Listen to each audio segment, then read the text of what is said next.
ഇസ്രായേലിന്റെ കരച്ചിൽ അവസാനിക്കുന്നില്ല. ഐക്യരാഷ്ട്രസഭയിൽ ഇസ്രായേൽ പ്രതിനിധി തന്റെ ടാബിൽ ഒരു വീഡിയോ ഉയർത്തിക്കാട്ടുന്നു. എന്നിട്ട് പറയുന്നു, ഇറാന് മസ്ജിദുൽ അക്സയോട് ഒരു സ്നേഹവുമില്ല എന്ന്.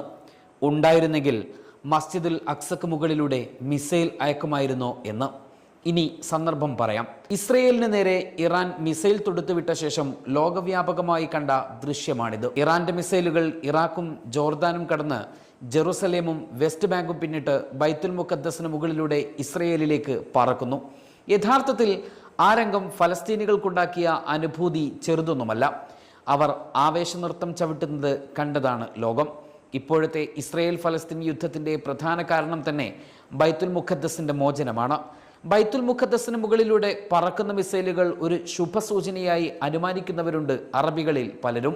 ഫലസ്തീനികൾ വിശ്വസിക്കുന്ന പോലെ ഒരു നാൾ ബൈത്തുൽ മുഖദ്ദസ് മോചിപ്പിക്കപ്പെടും. അന്ന് എല്ലാ കണക്കുകളും അവർ ചോദിക്കും. ഇത് ഫലസ്തീനികൾക്കുണ്ടാക്കുന്ന ആവേശം ചെറുതൊന്നുമല്ല.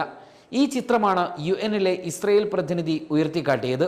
മസ്ജിദുൽ അക്സക്കുള്ളിൽ റമദാനിൽ പോലും വിശ്വാസികളെ തടഞ്ഞും കടുത്ത നിയന്ത്രണങ്ങൾ ഏർപ്പെടുത്തിയും മസ്ജിദിനുള്ളിൽ വെടിവെപ്പും കണ്ണീർവാതകവും പ്രയോഗിക്കുന്ന കൂട്ടരാണ് ഇന്ന് ഇറാന്റെ മിസൈൽ പറഞ്ഞതിനെക്കുറിച്ച് പരിതപിക്കുന്നത്. ഇസ്രയേൽ കരുതിയത് ഇത്രമാത്രം: ഈ ആരോപണം തങ്ങൾ ഉന്നയിച്ചാൽ അറബ് ജനതയും ലോകവും ഇറാനെതിരെ തിരിയുമെന്ന്. എന്നാൽ ഇസ്രയേലിന്റെ കണക്കുകൂട്ടലുകളെല്ലാം പിഴക്കുന്നതാണ് നാം കാണുന്നത്.